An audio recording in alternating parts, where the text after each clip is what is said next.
Real Talkers, welcome back. In an era where social media has become the #1 way to express and share opinions, especially in Israel, Yechiel Jacobs faces a unique challenge to draw attention to serious and often painful topics in a way that engages in the social media ecosystem.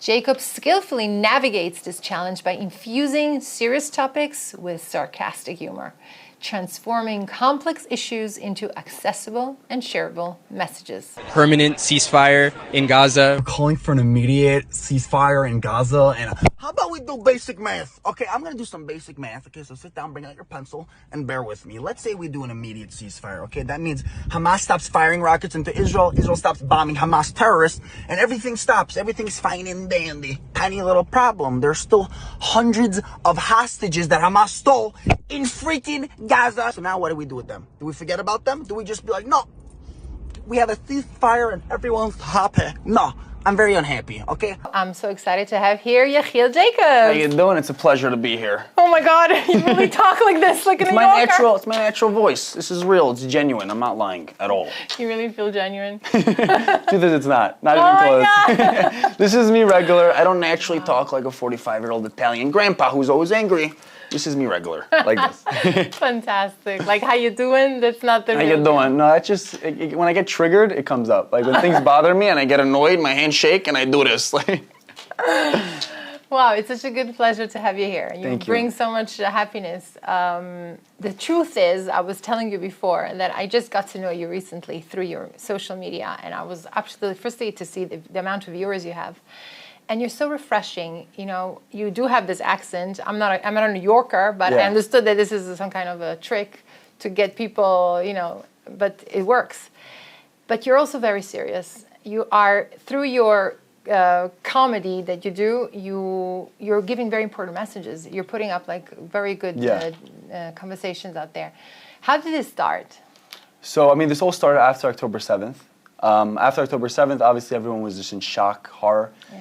And on top of all that, there started all these pro-Palestinian videos started going out there, these anti-Israel, anti-Semitic videos that were like completely false. Right. And I saw these videos and it bothered me like to the core that no one's responding to these like specific videos and they're getting away with like crazy lies. For example, Israel's doing a genocide, Israel's an apartheid, all these crazy accusations that are so false. So I figured, you know what, I'll do it. And the way I decided to do it is like, I'm a funny guy, so I figured let me try using my humor to captivate the audience, but at the same time bring in the message and bring in the facts and bring in the reality, so that way even people that aren't necessarily into Israel or know what's flying here, they'll still watch my videos because they're entertained. Fantastic. But they walk away knowing a little bit more about Israel. So that was the idea, and I did my first video, and it really kicked off. And what means kicked off? How many viewers did you have? So the first video I put out got 300,000 views in about 4 days. What? Yeah, and I didn't have a big account. I had an Instagram account with about 800 followers, so it just exploded. That's incredible. Yeah. This is when you're doing something good, you're doing something positive, you're doing something that people need this. It's min hashamayim. I think that's what it was. People really needed it. It was at a time where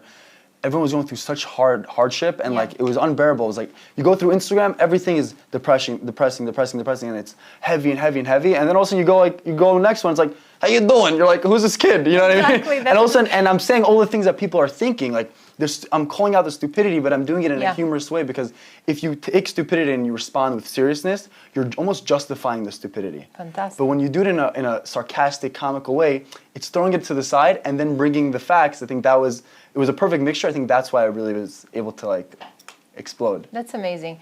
You're young. How old are you? I just turned 23. Oh. Yes, I'm a baby.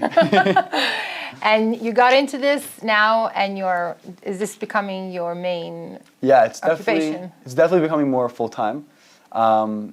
Yeah, and I would like for it to be. I'm starting to do stand-up comedy shows. I'm doing a lot more events. So you're a comedian by birth, Kilo? This is your real strength? I'm a comedian as of like 4.5 minutes ago. It literally started mamash 6 months ago is when I started doing this. I was always like funny, but never like a public figure funny. And then through this, it brought it out. I think that you have a very strong message for the youngs out there who probably look at you and think, I want to be like him, I have so many followers and everything.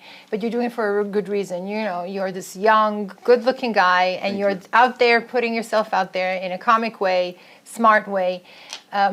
what is your message to, this young generation who wants to be on social media and become a social media star? The message is make sure you're doing it for the right reasons. I think the reason why I was blessed to be able to grow so quickly was for me, everything's min hashamayim. So I think God's like this is the right, you're doing it for the right reasons, I'll help you. And so I think also when you do things for the right reasons, I think people notice that.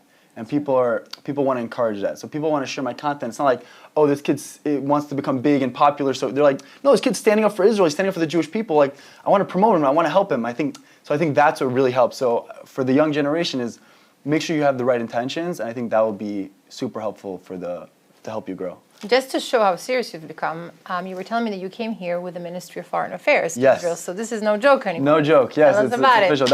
It was incredible. I went on a 5-day delegation. Ministry of Foreign Affairs brought me and a few other influencers in. We went down south, went to the Kibbutzim. The Nova Festival was very, very heavy, but it was important to see everything. It was crazy to see something that I've been fighting for the past 6.5 months on social media, nonstop, to see it in real life and to see what it is that I'm saying. This is what happened. Look what happened. And to actually be there. Yeah. It was very. I did a video on it, just giving my raw feedback on it, and it was very intense, but it was important. It was very important. I'm happy I did it, and now I'm happy to be in Israel for a little bit longer to meet people, and it's great. People recognize. Are you known in Israel?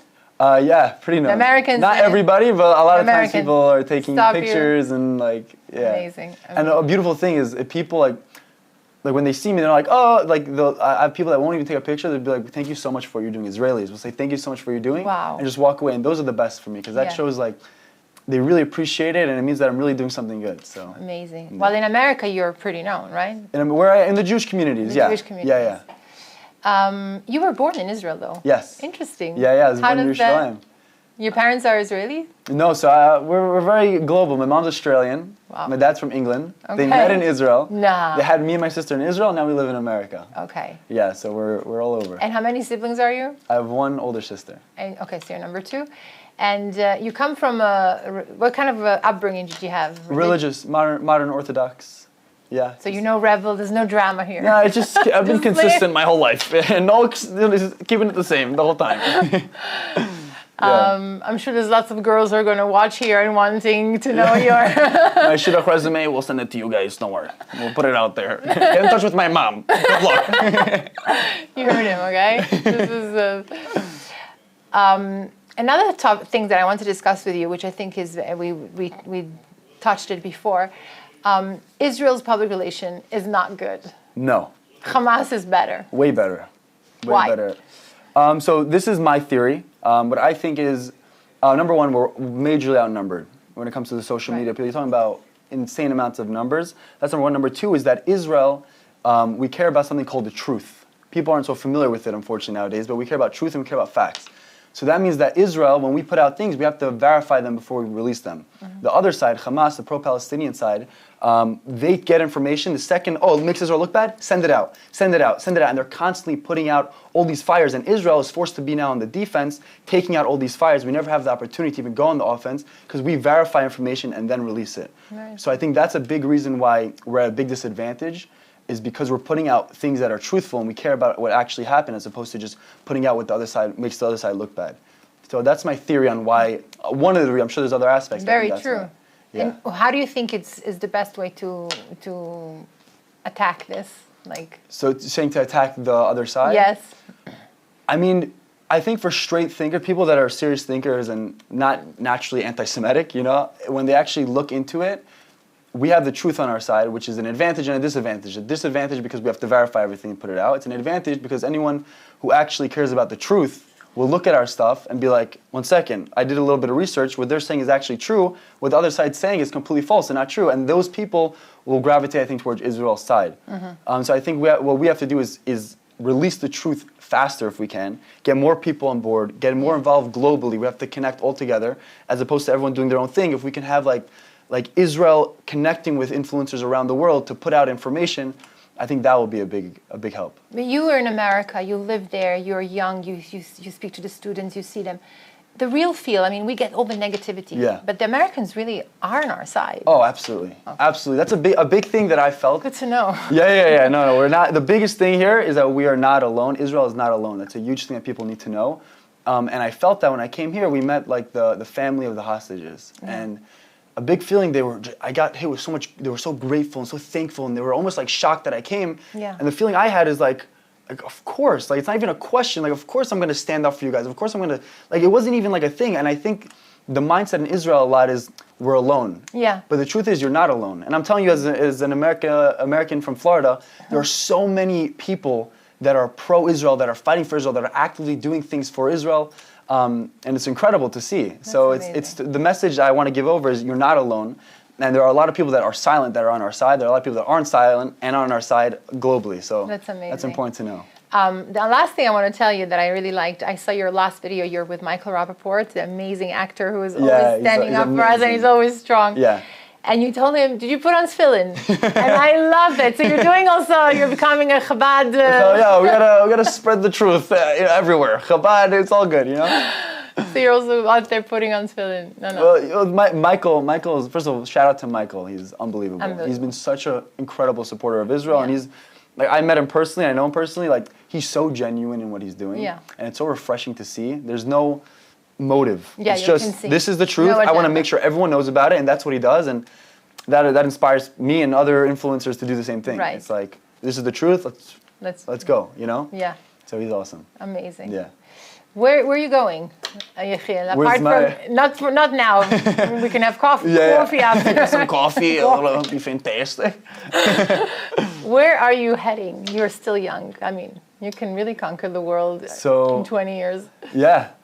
So I want. But right now, I'm going with the flow. I'm saying yes to every opportunity that I get. Mm-hmm. I was handed a big opportunity. The last thing I want to do is let it go and just, you know. Stand-up comedy is something that I started doing. I did a show in LA, I did a show in Miami, I have a show coming up in New York, 2 shows. Amazing. Which is very exciting. Wow. I should probably get ready for it. Haven't done that yet. But I think overall is just seeing where it takes me. I'm not going to be obviously just whatever happens. Obviously being proactive. Yeah. But I want to take this maybe even into acting, Hollywood.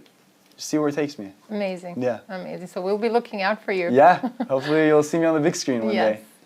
Give me a last line in your American New Yorker. New York accent. You want like something to take away, or like something inspirational, or something is whatever you. I'll tell you this. Okay, listen to me here. This is gonna be a little inspirational. Should I look at the camera when I say? It's yours. How you guys doing? This is something that I heard. It's fantastic. Israel, we're probably one of the smallest countries on planet Earth. But the truth is, we're the biggest family on planet Earth, and that's something we got to take away. Keep being together, keep supporting each other. That's my #1 message. I'm Yisrael Chai. We're one big family, and of course, if you don't have a job yet, get a freaking job. It's ridiculous. Come on, what are you doing? That's my message. Love it, Yechiel. You're great. Thank you so much. Thank you so much. Thank you for coming here. Good luck, and you guys look out for Yechiel. He already has a whooping 150,000 followers. So and maybe Hollywood is next. Thank you so much. Be inspired, as I always say, and take care.